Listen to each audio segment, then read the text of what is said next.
छत्रपती शिवाजी महाराज की जय. छत्रपती संभाजी महाराज की जय. भारत माता की जय. नमस्कार, मी ईश्वरी. माझे नाव ईश्वरी अशोक थोरात. मी आता 8वी मध्ये शिकते. आज मी तुमच्या समोर काही माझे मनोगत मांडणार आहे. ते तुम्ही शांत चित्ताने ऐकावे अशी माझी नम्र विनंती. गुरुर ब्रह्मा गुरुर विष्णू गुरुर्देवो महेश्वरा गुरुर साक्षात परब्रह्म तस्मै श्री गुरवे नमः. नमो मातृभूमी जिथे जन्मले मी, नमो आर्यभूमी जिथे वाढले मी, नमो कर्मभूमी जिथे ज्याच कामी पडो देह माझा नमामि नमामि, पडो देह माझा नमामि नमामि. एकच तारा समोर आणि पाय तळी अंगार, गरजा जय जयकार क्रांतीचा गरजा जय जयकार. कवी कुसुमाग्रज यांनी केलेल्या या आव्हानाचे सार्थक होण्यास 15 ऑगस्ट 1947 दिवस उजाडला. पक्षी पिंजऱ्यातून उडाला, स्वातंत्र्याची रम्य प्रभात झाली. असंख्य बलिदानांचे सार्थक झाले आणि भारताला पारतंत्र्यातून मुक्तता मिळून स्वातंत्र्य मिळाले. स्वातंत्र्याला बघता बघता 77 वर्षे पूर्ण होत आहेत. स्वातंत्र्याच्या या अमृत महोत्सवात स्वातंत्र्याकडून आपल्या कोणत्या अपेक्षा होत्या, स्वातंत्र्याकडून आपली कोणती स्वप्ने होती, आज सत्य काय आहे, कुठे होतो आपण आणि आता कुठे आहोत, उणिवा काय राहिल्या आणि भविष्यात आपल्याला कशी पावले उचलावी लागतील याचे सिंहावलोकन करण्याच्या टप्प्यावर आज आपण येथे येऊन पोहोचलेले आहोत. स्वातंत्र्याच्या अमृत महोत्सवात आपण काय कमावलं आणि काय गमावलं हे सांगण्यासाठी आज मी इथे तुमच्या समोर बोलत आहे.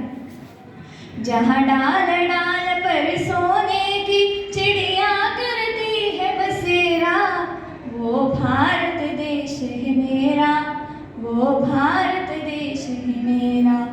जहाँ सत्य अहिंसा और धर्म का पग पग लगता डेरा, वो भारत देश है मेरा, वो भारत देश है मेरा.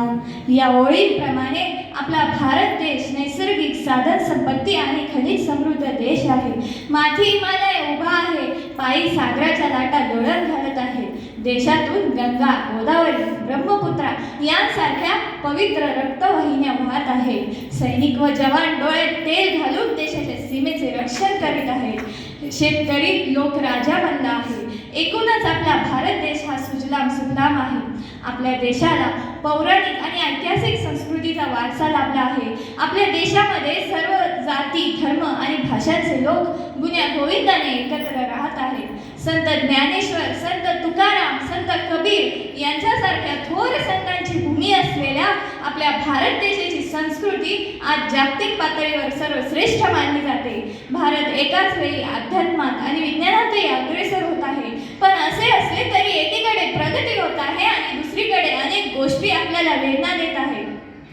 ये मेरे वतन के लोगों, जरा आँख में भर लो पानी, जो शहीद हुए हैं उनकी जरा याद करो कुर्बानी.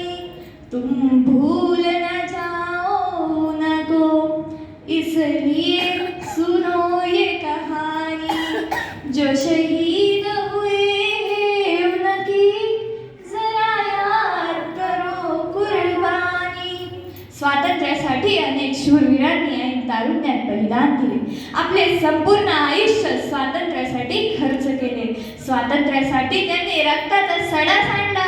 पण आम्ही मात्र रक्ताचा खाऊ बाजार मांडला. असे कधी कधी उगाचच वाटते. आज चीन, पाकिस्तान सारख्या परकीय शक्ती सीमेवर आक्रमणाच्या तयारीत असतात.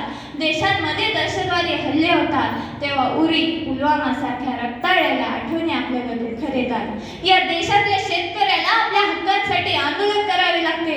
पिकांना भाव मिळत नाही म्हणून या जगाचा पोशिंदा आत्महत्या करतो. अनेक गरिबांना एक वेळचे जेवण सुद्धा मिळत नाही. स्वर्गासारखा काश्मीर गुलाबाच्या सुगंधाने दरवळत राहण्याऐवजी रक्तात रंगताना पाहायला मिळतो. धर्माच्या नावावरून जातीय दंगली होतात तेव्हा स्वातंत्र्याच्या ठिकऱ्या उडतात. भारत मातेच्या हृदयाचे शेकडो तुकडे होतात. एकाच आईची लेकरे एकमेकांच्या रक्तासाठी तहानलेली असतील तर तुम्ही त्या आईची काय अवस्था होत असेल. या साऱ्या आक्रमणांमध्ये सामान्य माणूस अतिशय भरडला जातो. जळणारी झोपडी आणि करपणारे रक्त मात्र भारतीयच आहे हे आपण का विसरतो हा खरा प्रश्न आहे. कहानी क्या कहूँ इस देश के भ्रष्टाचार की, कहानी क्या कहूँ इस देश के भ्रष्टाचार की, ये तो उत्पत्ति है प्रलोभन के दूषित विचार की, ये तो उत्पत्ति है प्रलोभन के दूषित विचार की. क्या कहूँ कहानी इस भ्रष्टाचार रूपी कुविचार की, क्या कहूँ कहानी इस भ्रष्टाचार रूपी कुविचार की, जिसमें भावनाएं तार तार होती है मानवता रूपी सुविचार की, मानवता रूपी सुविचार की. भ्रष्टाचार रूपी यंत्रणेमुळे मोठी व्यवस्था बिखरली जाते. रोज मोठ्या अधिकाऱ्यांना भ्रष्टाचाराच्या आरोपाखाली अटक होते. तेव्हा ज्यांच्या हाती आपण प्रशासन व्यवस्था सोपवली आहे तेच भ्रष्टाचाराने बरबडलेले पाहून असंख्य वेदना होतात. तुरुंगात असताना अनेक गुन्हेगार निवडणुका जिंकतात. दरवर्षी मोठे मोठे घोटाळे उघडकीस येतात. सामान्य माणसाच्या हक्काची भाकरी गिळंकृत करणारी मंडळी या देशाचे मारेकरी आहेत. सत्यमेव जयते हे ब्रीदवाक्य आपल्या देशाची शान आहे. परंतु अशा दुष्ट प्रवृत्तींमुळे कधी कधी आपला देश शोकग्रस्त होतो. कधी कधी देशासाठी फासावर चढणारे तरुण, अवघ्या 14व्या वर्षी शरीरावर गोळी झेलणारे शिरीष कुमार सारखे तरुण पाहिले तर आजच्या या तरुण पिढीकडे हस्तांतरित करण्यात आलेल्या स्वातंत्र्याचा अर्थ त्यांना कधी कळेल का असा प्रश्न पडतो. स्वातंत्र्याच्या या अमृत महोत्सवात आपल्याला एक गोष्ट मान्यच करावी लागेल की भारतीय स्वातंत्र्याने आपल्याला खूप काही दिले, परंतु जो असमाधानाचा, असंतोषाचा सूर निघत आहे त्याला आपणच जबाबदार आहोत. आपली आर्थिक